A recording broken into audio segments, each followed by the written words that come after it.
शङ्करं वन्दे पशूनां पतिं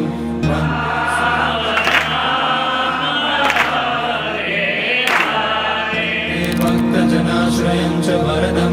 वन्दे शिवं शङ्करम् ॐ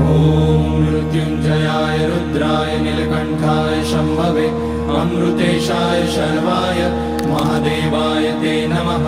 नमस्तेस्तु भगवन् विश्वेश्वराय महादेवाय त्र्यम्बकाय त्रिपुरान्तकाय त्रिकाग्निकालाय कालाग्निरुद्राय नीलकण्ठाय मृत्युञ्जयाय सर्वेश्वराय सदाशिवाय श्रीमान् महादेवाय नमः ॐ नमः शम्भवाय च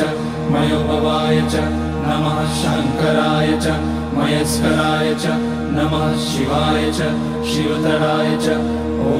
त्र्यम्बकं यजामहे सुगन्धिं पुष्टिवर्धनम् उर्वारुकमिव बन्धनान् मृत्योर्मुक्ष्यमामृतात् नागेन्द्रहाराय त्रिलोचनाय भस्माङ्गराय महेश्वराय नित्याय शुद्धाय दिगम्बराय तस्मै नकाराय नमः शिवाय मन्दाकिनी सलिलचन्दनचर्चिताय नन्दीश्वर प्रमथनाथ महेश्वराय मन्दारपुष्य बहुपुष्य सुपूजिताय तस्मै मकाराय नमः शिवाय शिवाय गौरीवदनाब्जवृन्द सूर्याय दक्षाध्वरनाशकाय श्रीनीलकण्ठाय वृषध्वजाय तस्मै शिकाराय नमः शिवाय वसिष्ठकुम्भोद्भगौतमार्य मुनीन्द्रदेवार्चितशेखराय चन्द्रार्कवैश्वानरलोचनाय तस्मै वकाराय नमः शिवाय